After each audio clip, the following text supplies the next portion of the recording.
Hey everyone, so this is going to be my miscarriage story. I'm going to try and make it as short as possible. I've recorded it now 3 times and each resulting in about 15 minutes, so I'd like to shorten it. So here we go. So in May of 2013, my husband and I found out we were pregnant. We had already been trying for 8 months and we were beyond excited that we finally caught. So some symptoms I had that prompted me to think that I was pregnant was that one morning I got up, did some errands, and then all of a sudden I was so exhausted I had to sleep. And it just made me think that maybe I could be. So that afternoon I ended up taking a test and it was positive. And I booked my doctor's appointment right away. So I took the test the day before my period was due, and it was really, really positive. Anyways, so on June 10th, we went in for a routine doctor visit, our very first one. And at that point, I had had the tiredness and like my boobs grew like 3 sizes, I swear, like they were huge. My bras didn't fit anymore. So we went to the doctor, they confirmed the pregnancy, and we set up our dating ultrasound for June 27th. So about a week before the ultrasound, I started to feel a little bit off. I started to think that something may be wrong, and nothing was wrong. I wasn't spotting or anything like that. I just started to lose my symptoms, and my boobs had kind of shrunk in size, and I was able to fit my old bra again, and I wasn't tired, I wasn't nauseous, I didn't have headaches. Like, I had no really major pregnancy symptoms.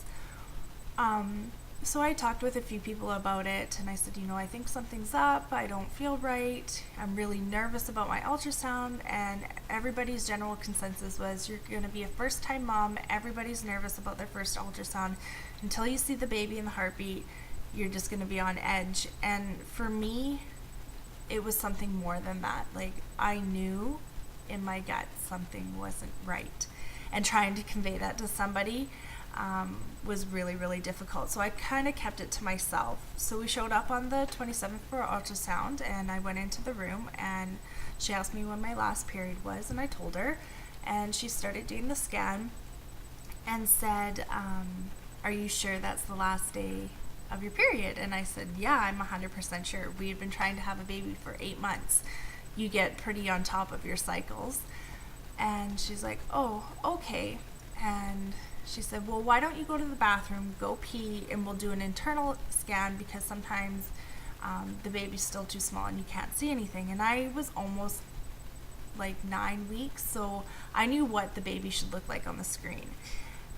So I went at pee, and I came back to the room, and I took my pants off, and while I was doing this, I noticed on the screen that you could see my uterus, and it was really, really big, and you could see just a little blip of something at the top corner of it, and it was really tiny, and at that moment I just knew something wasn't right.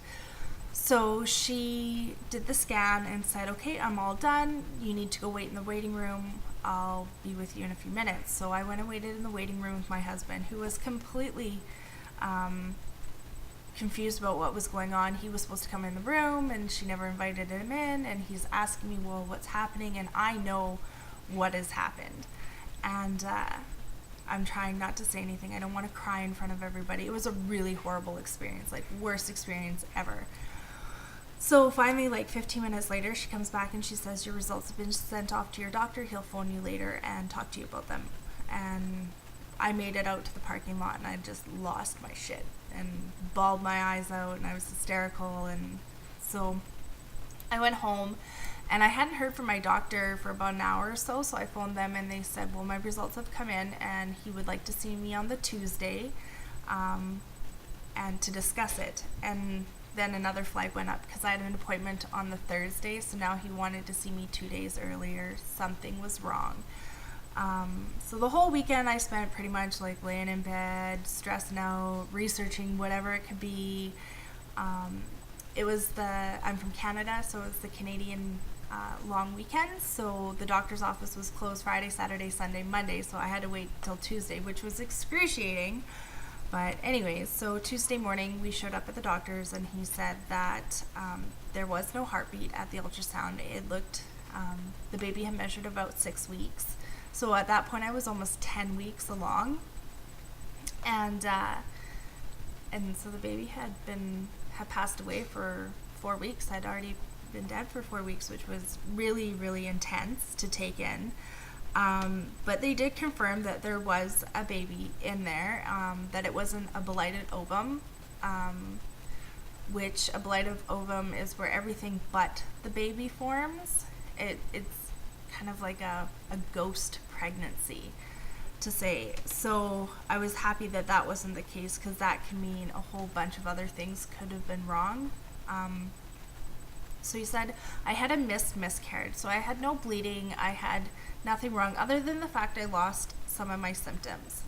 So they referred me to an OB, and that afternoon an OB phoned me, and I went in for an appointment right away. So when you have a miscarriage, there's 3 ways that you can deal with it. You can let things go naturally, but since baby had died at 6 weeks and I was almost 10 weeks along, that was a whole month.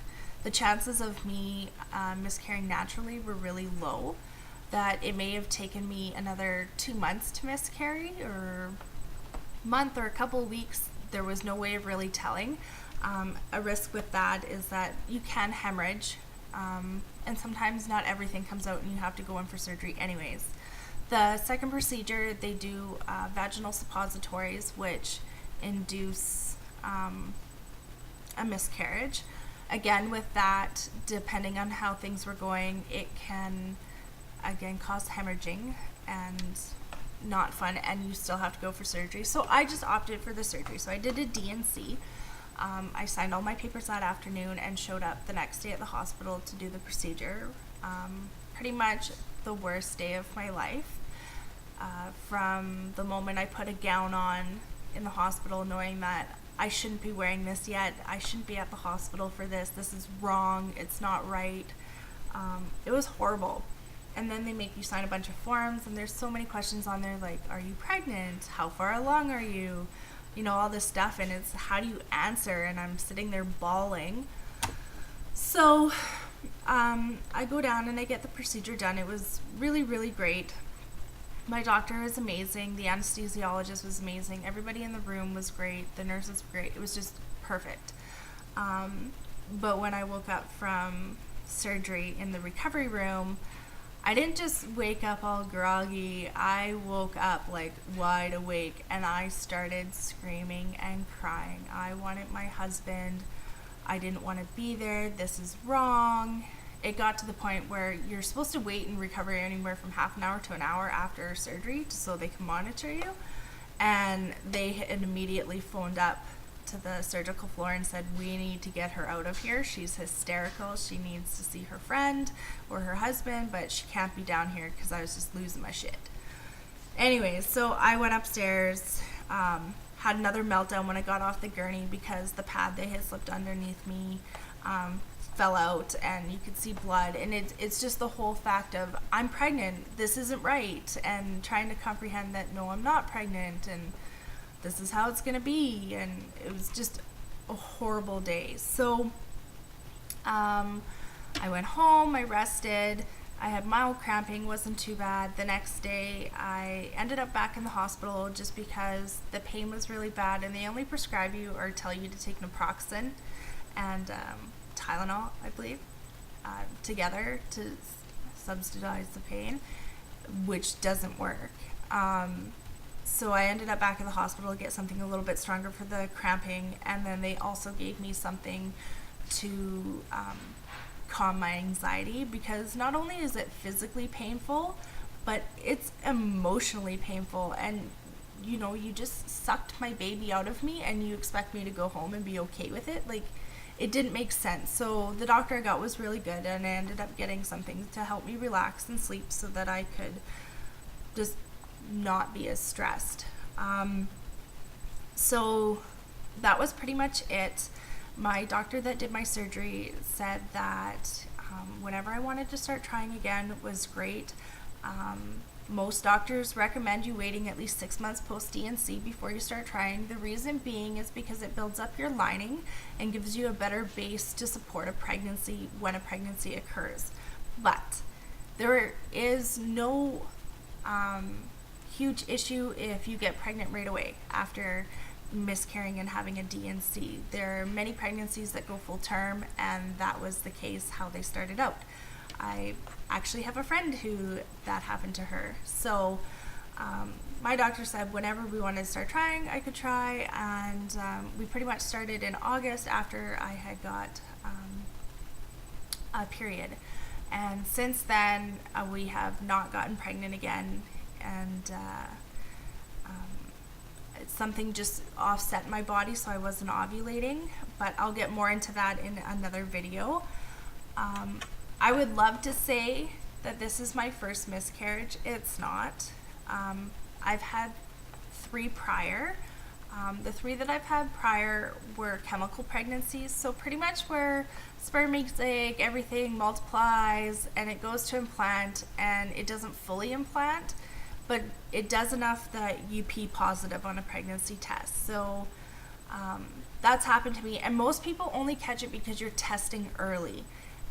So that's what happened to me. I tested early 3 times, and all 3 times it was positive, and then within a week after that, the test was negative, and I was bleeding really, really bad. So I've had 3 chemical pregnancies, and this is my first miscarriage. So it's not a fun experience. It's really, really painful, and to this day I still deal with it. There's many nights I cry, especially this week. January 31st was supposed to be my due date, and it's gonna come and go, and I'm not gonna have a baby. So I've done, we went to counseling. Counseling recommended that we do some type of ceremony or something to represent the life that we had in us and that it's gone, to help me move past and grieve it. My thoughts and feelings on this was that, so I do a balloon ceremony or I burn some papers or something like that. So am I supposed to forget about it when it's done? Is that what everybody's going to expect of me? So I decided that I didn't want to do that. I want to have it part of my life every day, and it can be part of my life in a positive way. So I went and got a tattoo to remember all my little angel babies. So I have it on my shoulder. So it says, inhale the future, exhale the past, and it's got 4 sparrows, all with their wings open, because my babies are flying high and they're on my shoulder because that's where I carry everything in my life, and it's on the side where my heart is because that's where they need to be. So this is how I remember my babies. This is how I talk to other people about miscarriage. This is how I advocate for it, and this is what makes me strong. So yeah, that's pretty much my story. If you guys have any questions, feel free to comment or email me, or follow me on Instagram. It's at Kim Stikowski, and I will be posting more videos. Hope you guys have a great day. Bye.